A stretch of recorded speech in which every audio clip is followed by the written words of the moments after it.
ایسی منافقوں پر میں لعنت بھیجتا ہوں جو حضرت امیر معاویہ کو نہ پہچانے، ایسے منافقوں پر میں لعنت بھیجتا ہوں جو حضرت امیر معاویہ کی قدر نہ پہچانے، ایسے منافقوں پر میں لعنت بھیجتا ہوں جو حضرت امیر معاویہ کی حیثیت کو نہ پہچانے، ایسے منافقوں پر میں لعنت بھیجتا ہوں جو حضرت امیر معاویہ کی طاقت کو نظر انداز کر دیں، ایسے منافقوں پر میں لعنت بھیجتا ہوں جو حضرت امیر معاویہ اور حضور صلی اللہ علیہ وسلم کی محبت کو نظر انداز کر دیں، ایسے منافقوں پر میں لعنت بھیجتا ہوں جو حضرت امیر معاویہ اور اہل بیت میں فرق کریں، ان کو نظر انداز کر دیں، ایسے منافقوں پر میں لعنت بھیجتا ہوں جو حضرت امیر معاویہ کی کتابت پر اعتراض کریں، ایسے منافقوں پر میں لعنت بھیجتا ہوں جو حضرت امیر معاویہ کی سوچ پر اعتراض کریں۔ لگتا ہے آپ لعنت نہیں بھیجو گے؟ صحابہ سے نفرت لوگوں کو کیوں ہے؟ جو حضرت معاویہ کے بارے میں کتاب لکھے گا اس پر لعنت، حضرت معاویہ کو گالی دے گا اس پر لعنت، حضرت معاویہ کو برا بلا کہے گا اس پر لعنت، حضرت امیر معاویہ کے خلاف کتابیں لکھے گا اس پر لعنت، حضرت امیر معاویہ کے خلاف گالی دے گا اس پر لعنت، حضرت امیر معاویہ رضی اللہ تعالی عنہ کے خلاف کھڑا ہوگا اس پر لعنت۔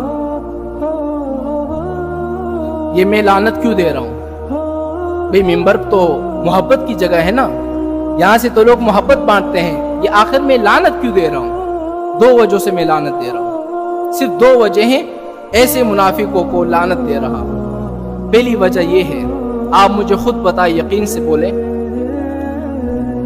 یہ جو لوگ صحابہ کرام کے بارے میں بونکتے ہیں، صحابہ کو گالی دیتے ہیں، صحابہ کے خلاف کتابیں لکھتے ہیں، صحابہ کے خلاف کھڑے ہوتے ہیں، یہ در حقیقت صحابہ کو گالی نہیں دے رہے، صحابہ کے خلاف کتابیں نہیں لکھ رہے، یہ در حقیقت میرے نبی صلی اللہ علیہ وسلم کو گالی دے رہے ہیں، در حقیقت میرے نبی کے خلاف کھڑے ہو رہے ہیں، در حقیقت میرے نبی کے خلاف کتابیں لکھ رہے ہیں۔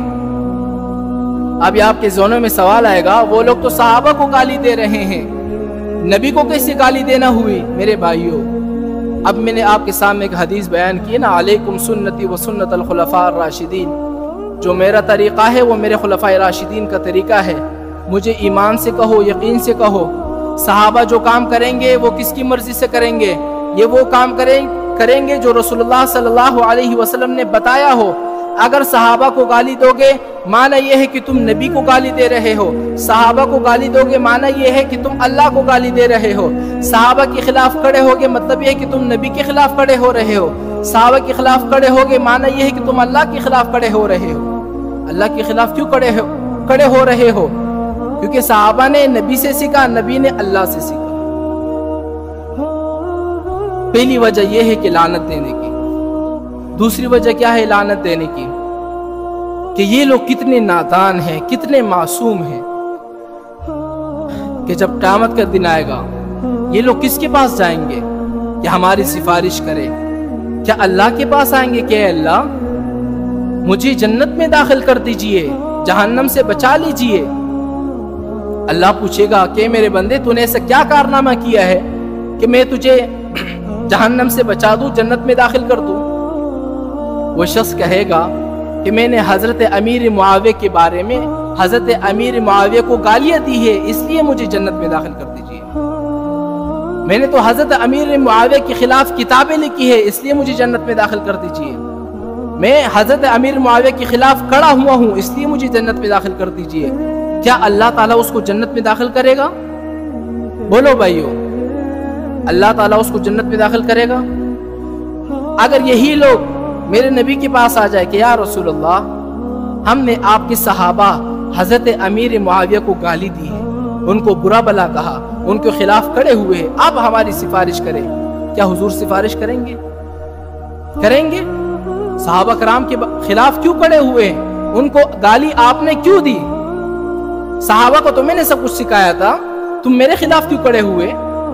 چلو وہاں سے بھی سفارش نہیں ہوئی، حضرت امیر معاویہ کے پاس آ گئے کہ میں آپ کے خلاف کھڑا ہوا، آپ کو میں نے گالی دی، آپ کے جانے کے بعد میں نے بڑی بڑی کتابیں آپ کے خلاف لکھی، آپ میری سفارش کریں، تو کیا صحابہ ان کی سفارش کریں گے؟